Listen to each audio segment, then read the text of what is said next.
ეს არის ძალიან დიდი მნიშვნელობის მართლა პოლიტიკური მოვლენა ღვინის საერთაშორისო ინსტიტუტის გახსნა აქ წინანდალში. ქვევრში ქართული ღვინო არის ძალიან მაგარი. ბოთში ქართული ღვინო ჯერჯერობით არის ბევრად უფრო სუსტი. ქვევრიდან ბოთლამდე და ბოთლიდან ბაზრამდე ეს არის ორი ეტაპი, რომელიც გავლა უნდა ვისწავლოთ. ესე იგი ხარისხის შექმნა და შემდეგ მარკეტინგი ამის და სოფლიოში გატანა. ღვინო არის ჩვენი ევროპულობის, ჩვენი ცივილიზაციის, ჩვენი კულტურის, ჩვენი მეობის თავარი სიმბოლო.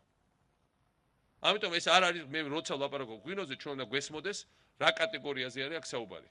რა თქმა უნდა შეიძლება ბოსნეულმა სხვა ხილმა კახეთში მაგალითად შარშანა წელს შემოიტანა უფრო მეტი ფული ვიდრე ვენახმა. მაგრამ კიდევ ერთხელ ვიმეორებ. ჩვენ უნდა გვესმოდეს რომ ეს არ არის უბრალოდ ეკონომიკური კატეგორია. მე თვითონ მზად ვარ რომ ეს ინსტიტუტი ავიყვანოს სრული პატრონაჟის ქვეშ. ამ ღვინის ინსტიტუტში რომელიც შექმნით ჩვენ უცხოელ მეგობრებთან ერთად პირველ რიგში მოამზადებთ გარშემო ახალგაზრდებს ვისაც უნდათ რომ ისწავლონ ღვინის გაკეთება. ძალიან ნიჭიერი თაობა მოდის. ერთი გაგებით სწავლობენ ყველაფერს.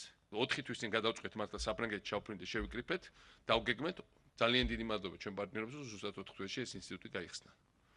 მე მინდა ყველა ახალგაზრდას ვისაც უნდა გსწავლო მოუწოდოთ ჩვენ დავამატებთ სტიპენდიებს ჩვენ რამდენი ნიჭიერი მეღვინეც გვიქნება იმდეს გავუშვებთ უცხოეთში რათა ისწავლონ და შემოიტანონ ეს ყველაფერი ახალი ცოდნა. მე დარწმუნებული ვარ რომ ჩვენ შევძლებთ ძალიან დიდი ტურისტული პოტენციალი სამუშაოებს აქ. აქ არის წარმოუდგენელი კარგი მშრალი კლიმატი, წარმოუდგენელი კარგი ბუნება, წარმოუდგენელი კარგი საკვები, წარმოუდგენელი ცივილიზაცია, კულტურა.